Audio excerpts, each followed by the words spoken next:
Hello guys, welcome to my YouTube channel. उम्मीद करता हूँ काफ़ी बेहतर कर रहे होंगे आप लोग। तो आज ही हमारे must do coding question series के एरे प्रॉब्लम का 13th क्वेश्चन का एरे टॉपिक की 13th प्रॉब्लम का पार्ट 2 है। इसमें हम ऑप्टिमल सॉल्यूशन डिस्कस करने वाले हैं। इसका ब्रूट फोर्स सॉल्यूशन मैं काफ़ी अच्छे से डिस्कस कर चुका हूँ पार्ट 1 में। तो अगर आपने पार्ट 1 नहीं देखा है तो पहले उसको देख लो, फिर इसको देखना, ठीक है।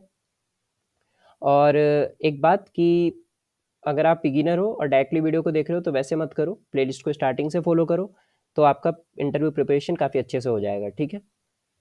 तो बिना टाइम वेस्ट किए चलते हैं क्वेश्चन पर। ये आपको दिख रहा होगा यहाँ पे, ये हमने brute force code last video में किया था। यहाँ तक सब बातें क्लियर हैं। तो बेसिकली इस क्वेश्चन में क्या था, हमें एक सब एरे फाइंड करके देना है कि अगर क्या कोई ऐसा सब एरे एग्जिस्ट करता है एरे के अंदर जिसका सम 0 हो। अगर करता है तो ट्रू रिटर्न करना है, नहीं करता है तो फॉल्स रिटर्न करना है, ठीक है। और यही है। तो अब हमने देखा था कि ब्रूट फोर्स में सिर्फ एक टेस्ट केस से रह जा रहा था, ठीक है। सिर्फ एक टेस्ट केस रह जा रहा था, उस पर टीएलई आ जा रहा था। और बाकी अब हम उस टेस्ट केस को भी पास करा के ऑप्टिमल सॉल्यूशन लिखेंगे। टीएलई क्यों आ जा रहा था, तो एन की वैल्यू यहाँ पे 10⁴ मैक्सिमम है। तो वो एन स्क्वायर का सॉल्यूशन था, 2 फोर लूप्स लगा करके ऑल सब एरेज को चेक कर रहे थे, ठीक है।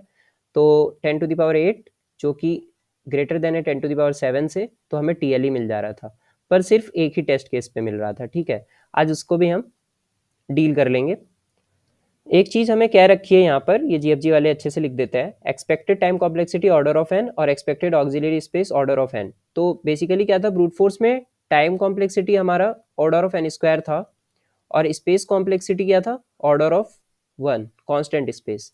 अब यहाँ क्या है, टाइम कॉम्प्लेक्सिटी क्या है, ऑर्डर ऑफ एन, और space complexity order of N.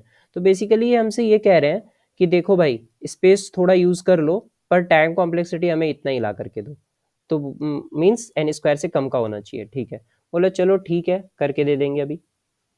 तो बेसिकली इस मीन्स कई लोग ये सोचेंगे कि ऑप्टिमल मीन्स ये इतना भी हार्ड तो क्वेश्चन नहीं है जो ऑप्टिमल सॉल्यूशन इसका अलग से बनाना पड़े। बात ये है कि इसमें ना प्रीफिक्स सम का कॉन्सेप्ट यूज होगा और हैशिंग का। तो प्रीफिक्स सम के कॉन्सेप्ट को अलग से एक वीडियो में कवर करना चाह रहा था मैं, तो उसके लिए क्या किया कि इस ऑप्टिमल सॉल्यूशन को एक नेक्स्ट वीडियो में बनाया है, ठीक है। और वहाँ पे वो वीडियो थोड़ा लेंथी भी हो जा रहा था, तो इसके लिए हमने क्या किया कि एक डिफरेंट वीडियो में कवर किया है, ठीक है। तो टाइम को ज़्यादा भी वेस्ट किए बिना हम डायरेक्टली चलते हैं, देखते हैं कि ऑप्टिमल सॉल्यूशन इसका क्या होगा, ठीक है। देखो, ऑप्टिमल सॉल्यूशन के लिए ना तुम्हें दो चीज़ें पता होनी चाहिए। ये होगा इसका टाइम कॉम्प्लेक्सिटी और स्पेस कॉम्प्लेक्सिटी, ये होगा, ठीक है।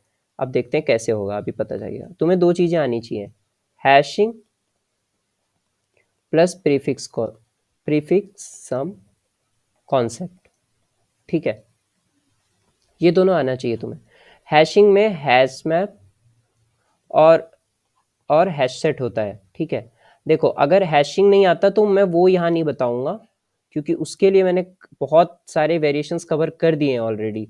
की पेयर है, टू सम है, ठीक है, और भी 2-3 वीडियोस है। अगर तुम उनको देख लोगे तो हैशिंग तुम्हारा क्लियर हो जाएगा, तुम्हें समझ आ जाएगा कि हैशिंग को कैसे यूज करते हैं, ठीक है। बेसिकली कुछ नहीं होता है, की वैल्यू का पेयर यूज करते हैं हैश मैप में, ठीक है, हैश मैप में। और हैश सेट में क्या करते हैं, हैश सेट में क्या करते हैं, यूनिक एलिमेंट्स को स्टोर करते हैं, ठीक है। ये सब बातें को अगर और डिटेल में पढ़ना हो तो जीएफजी के आर्टिकल्स से पढ़ा करो। आर्टिकल्स पढ़ोगे तो जल्दी सीख जाओगे कोडिंग, ठीक है। ये टिप मान लेना एक, ठीक है। अच्छा, उसके बाद ये प्रीफिक्स सम कॉन्सेप्ट। तो बेसिक फंडा हमारा यहाँ डिस्कस करना यही है कि ये प्रीफिक्स सम क्या होता है भैया, प्रीफिक्स सम क्या होता है। ये सब चीज़ें डायरेक्टली नहीं बताता कोई ऐसे अलग से, तो कवर कर लेते हैं प्रॉब्लम में ही। तो प्रीफिक्स सम कॉन्सेप्ट क्या होता है, देखो मैं वहाँ से बताऊंगा। सबसे पहले तुम्हें याद होगा प्रोबेबिलिटी करते थे जब हम 10th-12th में, ठीक है। तो वहाँ एक टर्म आता था, क्यूम्यूलेटिव क्यूम्यूलेटिव फ्रीक्वेंसी, ठीक है। क्या होता था वो, मान लो ये हमारी फ्रीक्वेंसीज गिवन है और ये हमारा सी एफ है। C F means cumulative frequency, C F means cumulative frequency, ठीक है। तो फ्रीक्वेंसीज दे रखी हैं 5, 3, 2, 4, ठीक है। तो और इस पॉइंट को ए बोल लो, इस पॉइंट को बी बोल लो, इस पॉइंट को सी, इस पॉइंट को डी, ठीक है। तो क्यूमुलेटिव फ्रीक्वेंसी बेसिकली क्या कहता था, वो बोलता था कि ए पॉइंट तक बताओ कि फ्रीक्वेंसीज का सम कितना है। तो ए पॉइंट तक कितना सम है, 5 है। बी पॉइंट तक कितना सम है, 5 + 3 8 है, ठीक है। सी पॉइंट तक कितना सम है, 5 + 3 + 2 10 है, ठीक है। डी पॉइंट तक कितना सम है, तो 5 + 3 + 2 + 4, ठीक है। तो कितना आ गया सम, 14। तो बेसिकली जो लास्ट में 14 आता था, ये क्या होता था, ये होल जितने भी सारे फ्रीक्वेंसीज हैं उन सब का ये सम होता था, यही तो होता था सम। तो बेसिकली क्यूमुलेटिव फ्रीक्वेंसी क्या बताता है, उस पॉइंट तक का सम, उस पॉइंट तक का सम फ्रीक्वेंसीज का, ठीक है।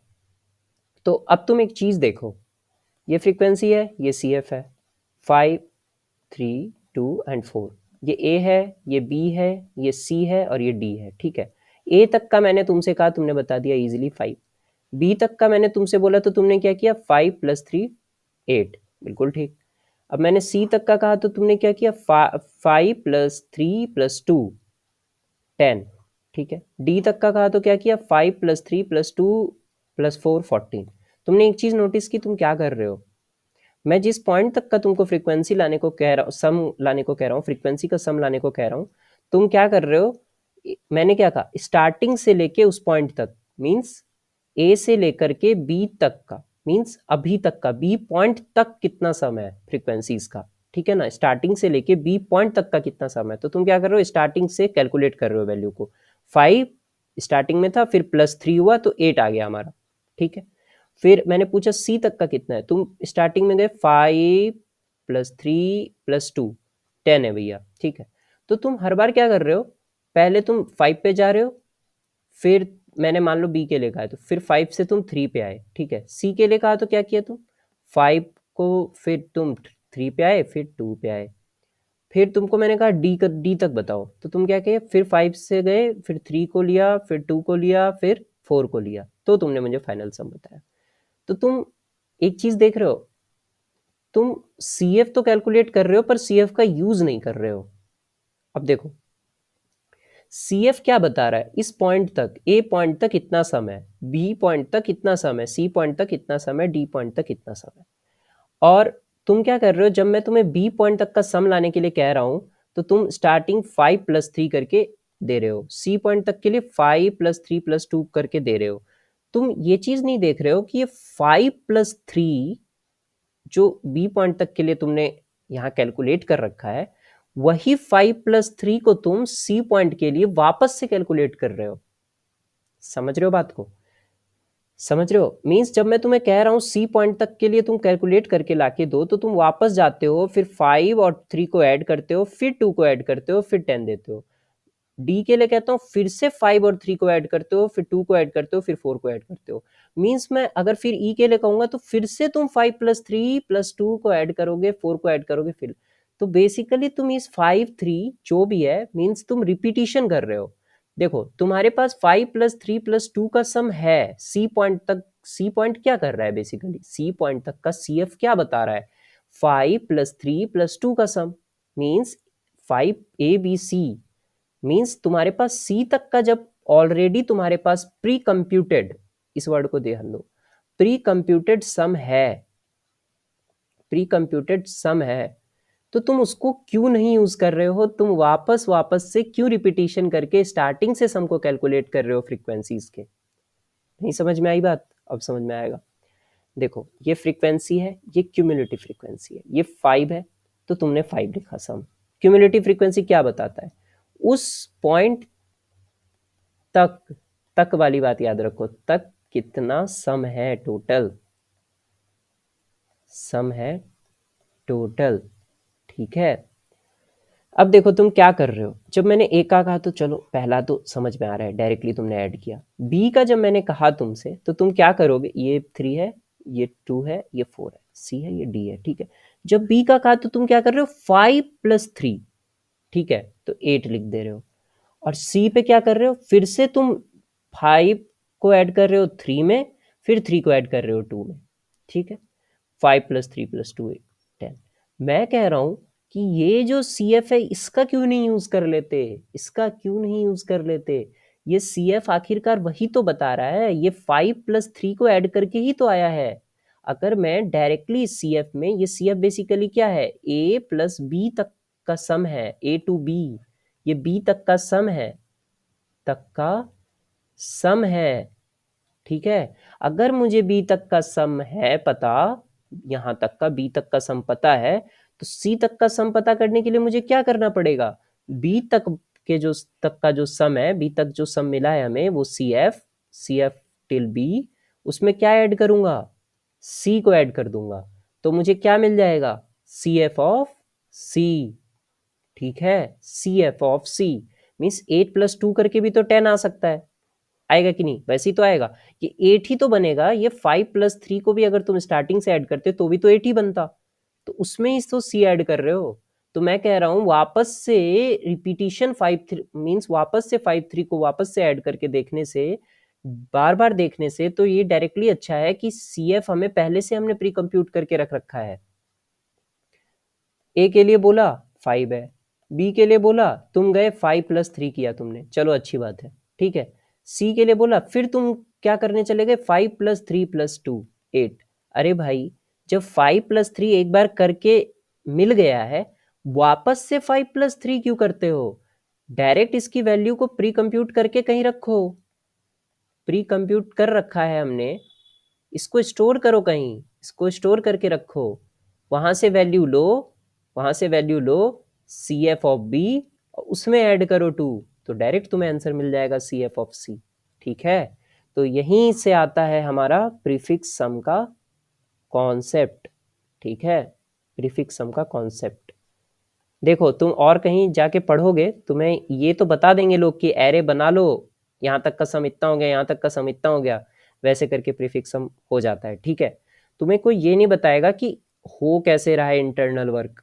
और अगर तुम्हें इंटरनल वर्क तुमने नहीं सीखा, तो तुम सिर्फ DSA की बात नहीं है, अगर तुम इंटरनल वर्क को ठीक से नहीं सीखोगे, थोड़ा टाइम लग सकता है, तुम्हें ऐसा लग सकता है, फील हो सकता है कि तुमको कुछ नहीं आता है, तुम मतलब अजीब सा तुम्हें फील हो सकता है, तुम डिमोटिवेट फील कर सकते हो, पर रियल एजुकेशन यही है, रियल लर्निंग यही है कि तुम्हें पता होना चाहिए कि इंटरनली वर्क कैसे हो रहा है, सब चीज कैसे काम कर रही हैं चीजें। ठीक है, तभी तुम एक गुड SD बन पाओगे। ठीक है, तो अब देखो, अब हम बात करते हैं एरे के कॉन्सेप्ट में, प्रीफिक्स सम के कॉन्सेप्ट को बात करते हैं, अब प्रीफिक्स सम की भाषा में बात करते हैं। ठीक है, ये हमारा एरे है 1 2 3 4 और 5। ठीक है, ये मैंने 1 2 3 4, ठीक है, ये इंडेक्सिंग कर लिया। मैं तुमसे कहता हूँ 0 तक का सम बताओ, तो तुम 1, ठीक है, 1 तक का सम बताओ, तो 2, 2 + 1 3, सॉरी 2 + 1 3, 2 तक का सम, तो 0 से लेके फर्स्ट इंडेक्स तक का सम। ठीक है, ये सेकेंड इंडेक्स तक का सम, तो 0 से लेके 2, यानी 1 + 2 + 3 6। 0 से लेके 3 तक का सम बताओ। ठीक है, तो क्या करोगे, 1 + 2 + 3 + 4 10। ठीक है, अब कहूँगा 4 तक का सम बताओ, 0 से लेके 4 तक का, तो फिर क्या करोगे, 1 + 2 + 3 + 4 + 5 15। ठीक है, ऐसे कर रहे हो, तो हर बार क्या कर रहे हो, जहां तक का जो भी मैं रेंज दे रहा हूं तुम्हें, 0 से 1 दिया रेंज, ठीक है, तो तुमने ARR of I 0 और ARR of 1 को ऐड किया। ठीक है, 0 से 2 तक का तुमको मैंने दिया, तो तुमने क्या किया, ARR of 0 + ARR of 1 + ARR of 2। ठीक है, 0 से 3 तक का दिया, तो ARR of 0, ARR of 1, ARR of 2 और ARR of 3। ठीक है, यही तो कर रहे हो तुम, क्या कर रहे हो, रिपीटिशन कर रहे हो, तुम क्या कर रहे हो, रिपीटिशन कर रहे हो, जो वैल्यू एक बार कैलकुलेट कर चुके हो उसी को वापस से कैलकुलेट कर रहे हो। ठीक है, तो देखो, ये जो रिपीटिशन वाली बात अभी बता रहा हूँ ना, ये तुम्हें डायनेमिक प्रोग्रामिंग में भी बहुत काम आएगा, DP में। DP वही करता है बेसिकली DP वही करता है। तुम क्या करते हो कि जब हमारे पास ARR of 0 + ARR of 1 है, तो वापस से ARR of 0 + ARR of 1 को सम करके देखने का क्या फायदा, ऑलरेडी यहाँ से उठाओ और डाल दो डायरेक्ट, इसको स्टोर करके रखो कहीं पे। जो स्टोर करने वाली बात है, इसी को हम प्रीफिक्स सम कहते हैं। इस सम को स्टोर करके रखो। अब देखो बताता हूँ थोड़ा। अच्छा ये है 3 4 5, ठीक है। मैं कह रहा हूँ 1 तक अच्छा 0 करो, 1 2 3 4, 0 इंडेक्स तक हमें सम पता है 1। 1th इंडेक्स तक के लिए क्या करना पड़ेगा, मैं कह रहा हूँ ये सम मुझे 0 इंडेक्स तक का सम पता है जो कि 1 है, मैं इसमें डायरेक्ट वैल्यू को ऐड करूंगा तो 2 + 1 3, ठीक है। अब 1th इंडेक्स तक का मुझे सम पता है वो है 3, ठीक है। अब मैं पूछूं तुमसे कि 0 से 2 तक का बताओ, तो 0 से 1 तक का जब तुम्हारे पास सम पड़ा हुआ है ये 3, इसमें डायरेक्ट वैल्यू को ऐड करो, 3 + 3 6। वापस से लूप चला के सम करने का क्या बनता है, वापस वापस से जो लूप चला करके सम कर रहे हो तुम, वो तुम्हारे टाइम कॉम्प्लेक्सिटी को बढ़ा दे रहा है, वो तुम्हारे टाइम कॉम्प्लेक्सिटी को बढ़ा दे रहा है। तो ऐसा नहीं करेंगे, हम प्री कंप्यूट कर लेंगे, ठीक है। अब तुम इस चीज से कंक्लूजन तुम समझ पा रहे होगे कि प्रीफिक्स सम को वहां यूज करने में तुम्हें फायदा होगा, कहां पे यूज करने में, जहां पे प्री कंप्यूटेशन की बात हो, मींस प्री कंप्यूट करके हम अपने टाइम कॉम्प्लेक्सिटी को कम कर सकें, ठीक है।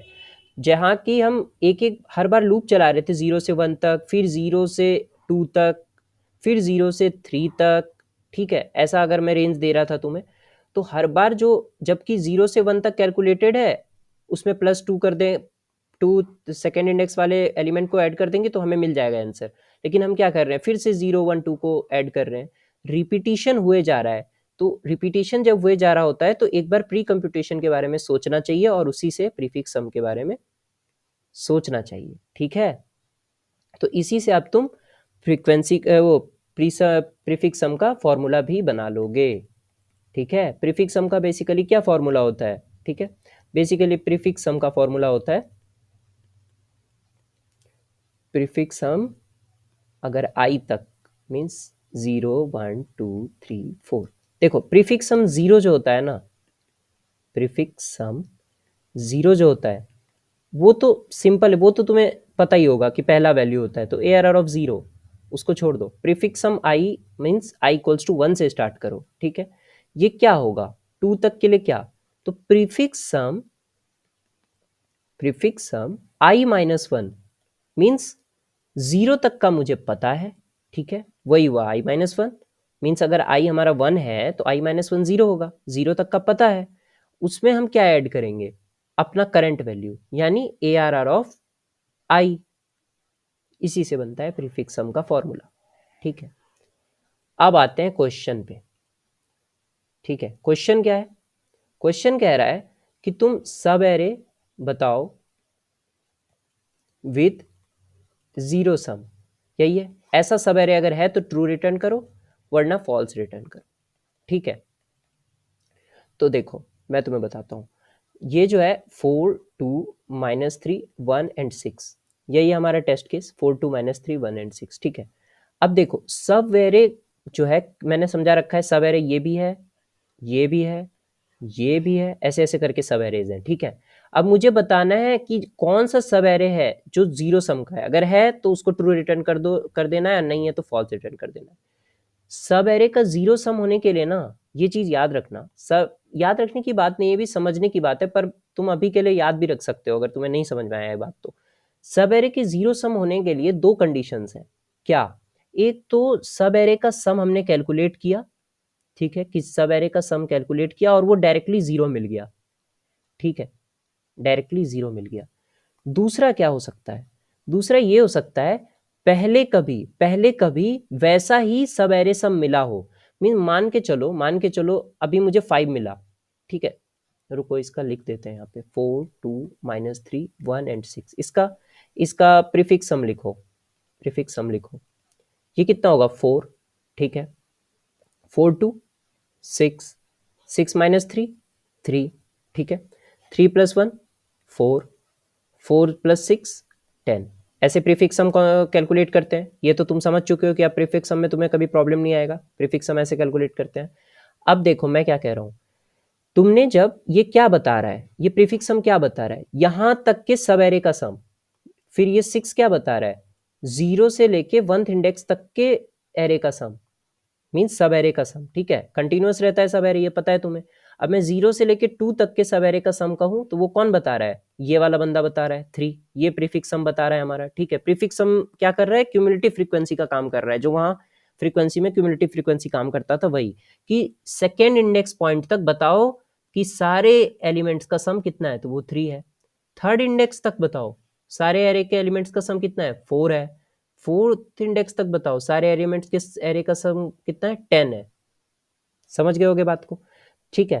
तो अब मैं कह रहा हूं एक तो ऐसा हो कि डायरेक्टली प्रीफिक्स सम 0 आ जाए, प्रीफिक्स सम 0 आ जाए। मान के चलो, अभी एग्जांपल ले लो कि मान लो यहाँ पे 0 आ जाता, मान लो यहाँ पे 0 आ जाता, तो तुम इजीली कह सकते थे कि 0 से 3 तक का जो 0 से लेके 3 तक का जो सब एरे है उसका सम 0 है, क्योंकि 0 से 3 का प्रीफिक्स सम, अगर प्रीफिक्स सम 0 से 3 अगर 0 आ रहा है तो क्या बता रहा है प्रीफिक्स सम?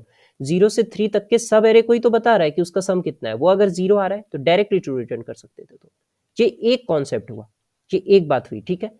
दूसरा क्या हो सकता है? दूसरा ये हो सकता है कि सेम प्रीफिक्स सम तुम्हें पहले मिला हो, सेम प्रीफिक्स सम तुम्हें पहले मिला हो। समझ पा रहे हो बात को? देखो, ये 4 यहां मिल रहा है 3 पे, ये 4 यहां पे भी था, ये 4 यहां पे भी था। मीन्स देखो, मीन्स क्या हुआ है कि यहां 0th पॉइंट तक 4 है, 0th पॉइंट तक 4 है और थर्ड पॉइंट तक भी 4 है। मीन्स जो बीच का जो ये जो सब एरे पार्ट है, ये जो सब एरे पार्ट तुम्हें दिख रहा है, इसका कुछ भी कंट्रीब्यूशन नहीं है, तभी तो टोटल सम 4 का 4 रह गया। समझ पा रहे हो बात को? मतलब टोटल सम क्यों वो रह जा रहा है, 4 कैसे रह जा रहा है? ये 1 है यहाँ पे, ये 3 का, ये 1 है, ये एरे में 1 है, ठीक है। मीन्स तुम देखोगे कि ये जो सब एरे बन रहा है ना बीच का, वो 4 कैसे, मीन्स जितना टोटल सम पहले था उतना ही रह गया 4। तो मीन्स जो बीच के जो सब एरेज के एलिमेंट्स ऐड हुए हैं उन्होंने नल इफेक्ट किया है, नल इफेक्ट किया है, जीरो इफेक्ट। और तुम्हें अभी मैं दिखाता भी हूँ डायरेक्टली। 4 2 -3 1 एंड 6 यही था, ठीक है। 0 1 2 3 4, 4 + 2 6 3, ठीक है। ये प्रीफिक्स सम लिख रहा हूँ, ठीक है। 3 + 1 4 + 6 10, ठीक है। बिल्कुल सही है, बिल्कुल सही है। अब देखो, मैं कह रहा हूँ ये 4 यहाँ आया प्रीफिक्स सम में, ये क्या बता रहा है? थर्ड पॉइंट तक जो है ना पूरे एरे का सम जो है एलिमेंट्स का, वो 4 है। ये क्या बता रहा है? 0th इंडेक्स तक जो है ना सारे एलिमेंट्स का सम 4 है। मीन्स जो ये जो 2 से ले 2 -3 और 1 है, ये तीनों ने कुछ भी इफेक्ट क्रिएट नहीं किया है। तो ये कैसे क्यों क्रिएट नहीं किया? मीन्स कहने का मतलब है ये कैसे पता चलेगा कि इफेक्ट क्रिएट नहीं किया? वो ऐसे पता चलेगा कि 0 तक भी हमारा सम 4 था और 3 आने पर भी हमारा सम 4 है। मीन्स इन लोगों का कोई कंट्रीब्यूशन नहीं रहा है।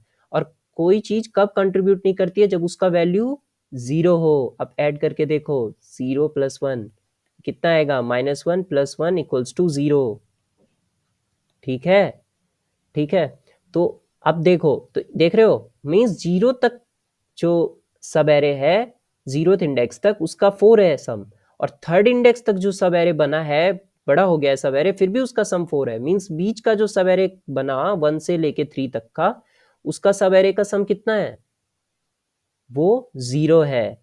तो कंक्लूजन क्या निकला कि सब एरे विद जीरो सम के लिए, सब एरे विद जीरो सम के लिए क्या क्या होना चाहिए? या फिर तो डायरेक्टली प्रीफिक्स सम, मीन्स या फिर कह लो sub array sum till that index directly 0 आ जाए। तो पता चल गया 0 से 3 तक है, 4 तक है, जो भी है वहां तक का सब एरे का सम ही 0 है, ठीक है, डायरेक्टली मिल गया। या दूसरा, आइडेंटिकल सब एरे सम अपेयर्स बिफोर, पहले ही कहीं अपेयर हो गया है, ठीक है। ये दो कंडीशंस याद रखने हैं, ठीक है। इन दोनों कंडीशन से को चेक कर लेंगे तो अगर इन दोनों कंडीशन में कोई भी ट्रू होता है तो हम ट्रू रिटर्न करेंगे, वरना फॉल्स रिटर्न करेंगे। ठीक है, अब हमारे पास जो है, अब ये पता करने के लिए क्या करेंगे, लॉजिक देखो, पता करने के लिए क्या करेंगे, हम एक मैप लेंगे। ठीक है, मैप में क्या स्टोर करेंगे, सम और इंडेक्स टिल दैट इंडेक्स। देखो यहाँ पे फ्रीक्वेंसी का काम नहीं है तो इंडेक्स हम रख रहे हैं, उसके लिए कोई बात नहीं है, तुम कुछ भी कर सकते हो, कुछ भी रख सकते हो, हम इंडेक्स रख रहे हैं, फ्रीक्वेंसी का काम नहीं है। ठीक है, अब मैं क्या करूँगा, ठीक है, मैं बेसिकली क्या करूँगा, सम करूँगा, उस तक वैल्यू तक सम करूँगा। ठीक है, मीन्स 4 3 - 3 1 6 0 1 2 3 4। ठीक है, मैं सम वेरिएबल में सम किया, मेरे को आया 4।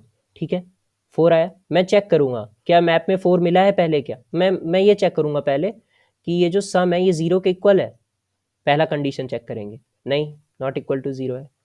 ठीक है, फिर दूसरा कंडीशन चेक करेंगे, क्या ये मैप में पहले आया है, पहले आया है, नहीं आया है। ठीक है, तो क्या करो, मैप में डाल दो, मैप में डाल दो। तो ये मैप है 4 2 -3 1 एंड 6, ये मैप है, इसको इंडेक्स के साथ डाल दो, 0 0 1 2 3 और 4, ये 1 एंड 6 अलग अलग है। ठीक है ना, तो देखो, ठीक है, पहला कंडीशन चेक करो, पहला इफ कंडीशन, अब सम यहाँ तक 4 मिला। ठीक है, फिर आगे चलेंगे, 4 2 कितना आएगा, 6। ठीक है, 6 क्या पहले वो 6 क्या 0 के इक्वल है, नॉट इक्वल्स टू 0 है, दूसरे इफ कंडीशन में जाओ।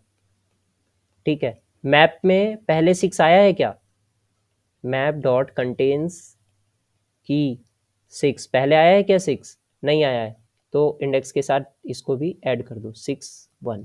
ठीक है, फिर -3 के पास जाओ, -3 के पास जाओ, मीन्स -3 तक, मीन्स ये सेकेंड इंडेक्स तक सम निकालो, कितना आएगा, 6 -3 3। चेक करो पहला कंडीशन 0 के इक्वल है, नहीं है, मैप में आया है पहले, नहीं है, पुट कर दो 3 सेकेंड इंडेक्स। ठीक है, थर्ड इंडेक्स पे आओ, 1 ऐड करो, सम निकालो, प्रीफिक्स सम निकालो, 3 1 4, प्रीफिक्स सम को ही तो बेसिकली चेक कर रहे हैं ना, प्रीफिक्स सम ही, इसीलिए मैं 3 से 1 को ऐड कर दे रहा हूँ डायरेक्टली। ठीक है, 4 पहले आया है क्या, पहले आया क्या, भैया आपने प्रीफिक्स सम को एरे में क्यों नहीं स्टोर किया, ऐसा भी कुछ क्वेश्चन पूछ सकते हैं। अरे मैप में कर रहे हैं, डायरेक्टली कंटेंट्स की कोई यूज करके पता कर लेंगे ना, पहले आ रहा है नहीं आ रहा है। ठीक है, मतलब मैप में ही हम प्रीफिक्स सम को स्टोर कर ले रहे हैं, 4 6 3 कहीं भी स्टोर करो, उससे क्या मतलब है, इंडेक्स तक तो स्टोर हो रहा है ना, 0th इंडेक्स तक 4 आंसर है, फर्स्ट इंडेक्स तक 6 आंसर है, मीन्स 6 आंसर नहीं है, मीन्स 6 प्रीफिक्स सम है, सेकेंड इंडेक्स तक थर्ड 3 सम प्रीफिक्स सम है। ठीक है, इस तरीके से। अब देखो, अब आया 4 हमारा, अब आया हमारा 4 थर्ड इंडेक्स पे, थर्ड इंडेक्स पे आ रहा है 4, दिख रहा है ये वाला 4, तो अब 4 पहले आया है क्या, हाँ जी 4 तो पहले आया है, तो हो गया ना कमाल, हमारा सेकेंड कंडीशन मैच कर गया, तो ट्रू रिटर्न करो।